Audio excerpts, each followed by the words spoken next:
Hey, what's up guys, and welcome back to another video on the channel. Today we are going to be talking about the official signing of Arda Güler. The presentation was done yesterday, and I've been gone for about 3 to 4 days, and within that period, he signed. So that's definitely a done deal. We're also going to talk about Endrick. He's come out and said some stuff which I really like. And also Kylian Mbappé. Yes, like I said, I've been gone for a few days, but that doesn't mean we'll stop talking about Mbappé and the Real Madrid saga that's gonna happen this whole window, it seems. But let's start things off with Arda Güler.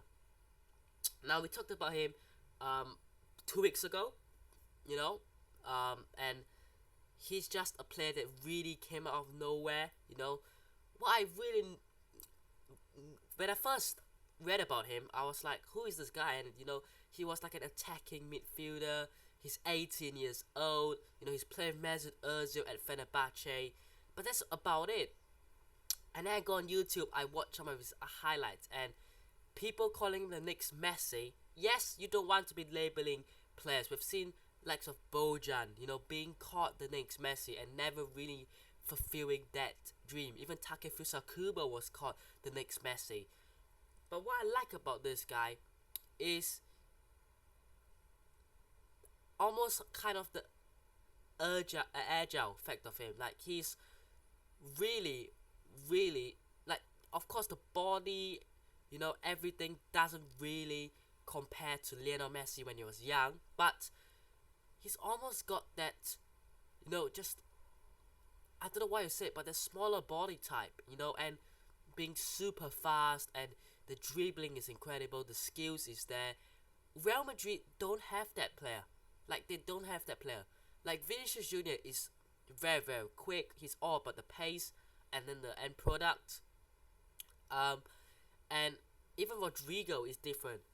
But I think Arda Güler provides something different. You're looking at Mesut Ozil that Real Madrid haven't seen in a long time. You're looking at a playmaking player who can play even off the right hand side of the wing, or can invert and basically play as a number 10. He can even drop deep. So he's an incredible player, really. But I'm wondering, how do Real Madrid fit him in? Now, I was thinking to myself, either he's gonna come in and he's gonna be benched, and hopefully, touch wood, I would here, that he's not gonna turn out like Erdegaard, Kubo, players like that. But the only way I can see him starting is Rodrigo at striker as a false 9 and Arda Güler on the right. But what that means is Arda Güler is allowed to move in centrally, which then forms a 4-3-1-2 with him behind Vinicius Jr. and Rodrigo, who are essentially the two strikers. But you still want to have a proper number 9. But this is an exciting signing. It's gonna be 20 million euros, which is apparently his release clause. But there will be extra clauses and sell-on clause, and I'm sure there will be bonuses somewhere, which will bring it higher than 20 million euros. I think I predicted and kind of expected about 27 million euros, 25, 27. So it could go, upwards of those price. But I think going for a young player that I think Barcelona really wanted as well, at 18 years old, for just 20, maybe 25 million euros. I think it's a good signing. I think it's a steal. I think it's a bargain. And I think Real Madrid have done really well on this one. And I like the player's personality and the way he speaks. Now, he came out and said, look, I'm not going to go to league. I'm not going to go and play somewhere else on loan. I'm not going to leave out on loan. I want to stay and I want to play at Real Madrid. That tells you a lot. Now, I think Real Madrid at first really wanted to loan him out. We were talking about how he maybe could have been loaned out um, after being signed, or even Real Madrid will put him in the Castilla side. Now he's not going to go on either. He's part of the main team, and let's see what happens. How many games is he gonna play? How much he's gonna get from Ancelotti? How much game time is he gonna get? That is the big question. But fantastic player. You can't deny the quality that he has.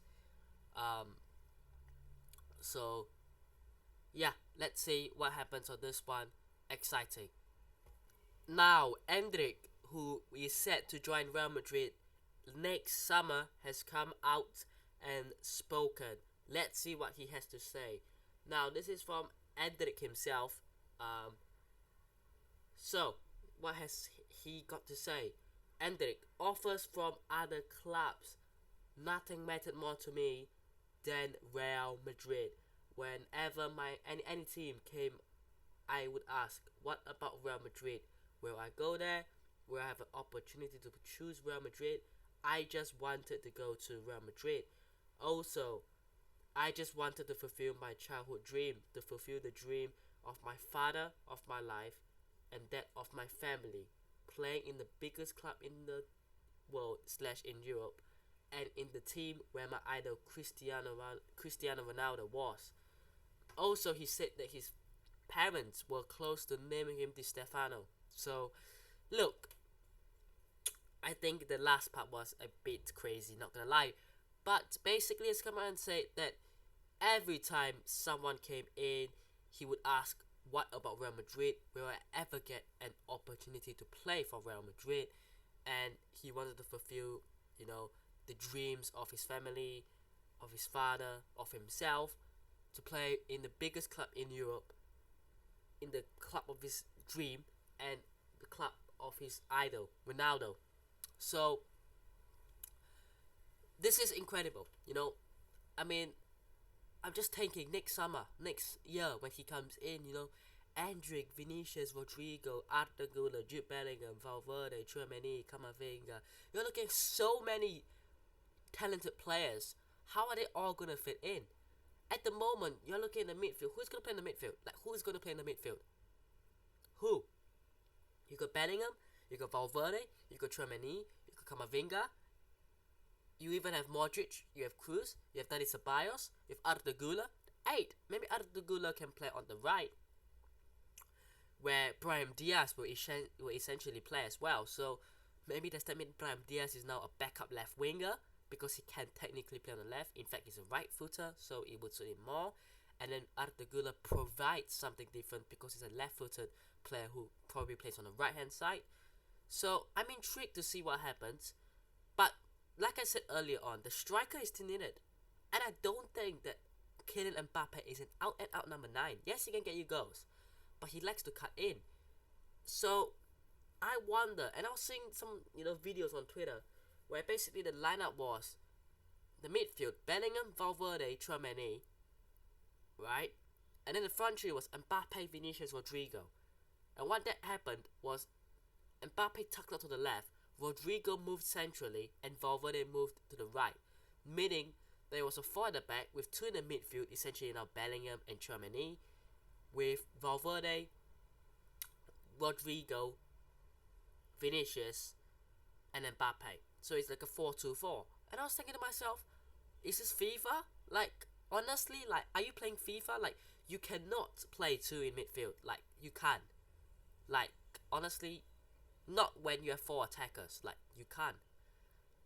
If you play a 4, and then you play 2 in front as 2 midfielders, maybe with a 3 in front of them and then 1 attacker, maybe it's fine, but come on. So let's see what happens. I'm excited to see Endrick come in, but like I said, Endrick isn't going to come in and become the best striker in the world. He's going to take at least 1 year, if not 2 years, to settle in. He's 16. So give the guy the time that he needs, and not rush things. Honestly, he's still young, he needs time, and bring a proper striker in now. Now we have further news on Kylian Mbappé. basically, before I go into the news on your screen, let me just talk about Mbappe as well. So basically, Nasser Al-Khelaifi, the president of PSG, has come out and said that Mbappe, coming out publicly saying that he will not sign a contract is surprising because Mbappe promised to do so, to sign a new contract extension and blah blah blah, basically. And then Mbappe is like, wait, what? So I think the tension between PSG and Mbappe is high. Mbappe, he still wants to stay, and he wants to get the bonus, and when he leaves on the free next summer, he will get a big clause from Real Madrid because you get your signing bonus and you get all sorts because the club that wants you doesn't have to pay a transfer fee. While PSG are clearly not dumb enough to let that happen. So they've given him a deadline, which was supposedly the 31st of July, but apparently it's suggested to be the 19th of July. But basically, he has a deadline to either sign a new contract or he will be sold. So it's really, really high tension. Real Madrid are waiting to see what happens between PSG and Mbappe. So this is a bit of a background clarification update on what's happened in the last couple of days. With furthermore here from Rodrigo Faiz and Julian Laurent, both who work for ESPN, I'm pretty sure, if I'm not mistaken. But let's read what they have to say. Just in, Real Madrid have everything ready in place for when Mbappe or PSG give them the green light. Also, just in, Mbappe would prefer if PSG got a fee from his departure. We heard this 2 years ago, didn't we? But that doesn't really make sense. Like, this doesn't really make sense because he wants to leave next summer. He wants to stay and leave next summer. So this alone, this tweet here doesn't really make sense because we already know that he doesn't want to leave and he wants to leave next summer on a free. So what does this mean? It's contradiction, right? Just in, Real Madrid believe that the loyalty bonus will not stop them from getting Mbappe. And also, breaking, Kylian Mbappé is now beginning to assume he will have to leave PSG this summer, with Real Madrid being the club he wants. So, look, interesting, very, very interesting. But it goes back to this one here. Mbappe would prefer if PSG got a fee from his departure, but he wants to stay for one more year and then leave for free so he can get the bonuses. Like here, the loyalty bonus, right, that he would get. And then suddenly we're looking at this. So we have no idea what actually is happening because from both sides of the story, it's two different stories.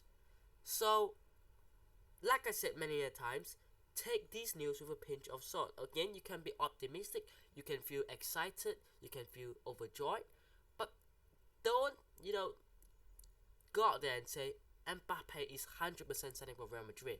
Don't have that mentality, because if it doesn't happen, the only people that would be disappointed are the Real Madrid fans, you and me, because it doesn't affect Mbappe. He will still get his bonus clause, and maybe it would affect PSG, but if he stays, I believe that he would have signed a contract because PSG are not dumb enough to let him leave on a free. So, again, just wait, be patient, I think there will be some kind of clarity and there will be some kind of decision made. Does Mbappe really, really want to stay at PSG for his loyalty bonus? But that means he has to sign a new contract. Or does he leave now, doesn't get a loyalty bonus, but doesn't get involved in that PSG signing bonus or not? Also, currently, he's now in Cameroon for holiday, so he's not come out and he's not said anything just yet. So we can only wait and see what happens. But I hope you guys have enjoyed today's video. Let me know what your thoughts on Real Madrid signing Arda Güler, Endrick's comments, and also this Kylian Mbappé saga that just keeps on surprising everybody. Like I said before, I'm already tired of it. But yeah, hope you guys have enjoyed today's video. If you guys did, hit the like button, subscribe to the channel if it's on already, and I'll see you guys in the next one. Pish.